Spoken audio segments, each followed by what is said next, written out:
મિત્રો, પંચમહાલની 15 વર્ષની આદિવાસી સમાજની દીકરી અમદાવાદ શહેરના નરોડા પોલીસ સ્ટેશનના હદ વિસ્તારમાંથી છેલ્લા 15 દિવસથી ગુમ થયેલી છે. જનતા સેનાના મિત્રો કલ્પેશભાઈ, દેવલબેન વગેરે ખૂબ સંનિષ્ઠ રીતે સતત આ મુદ્દે રજૂઆતો કર્યા છે, આક્રમક રીતે લડી રહ્યા છે. ઉચ્ચ અધિકારીઓ સુધી મારી પોતાની પણ વાત થઈ છે.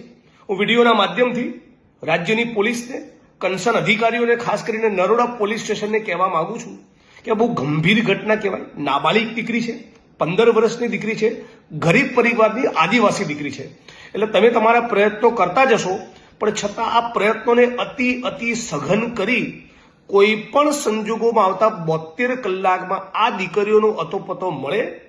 એમની સાથે શું બન્યું એ બધું જ પબ્લિક ડોમેનમાં, એમની ઓફકોર્સ એમની આઈડેન્ટિટી રિવીલ ન થાય એ રીતે પબ્લિક ડોમેનમાં લાવવામાં આવે, જેથી લડનારા બધા માણસોને સાંત્વના મળે કે રાજ્યની પોલીસ અને પ્રશાસન આ મુદ્દે યોગ્ય પગલાં ભરી રહ્યું છે.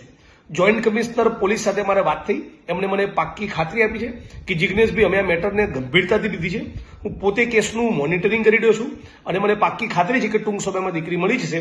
પણ છતાં વિડીયોના માધ્યમથી અપીલ કરું છું કે 15 વર્ષની આદિવાસી સમાજની આપણી આ બેન, આપણી આ દીકરી એ તાબડતોબ નરોડા પોલીસ સ્ટેશન એને શોધીને લાવે.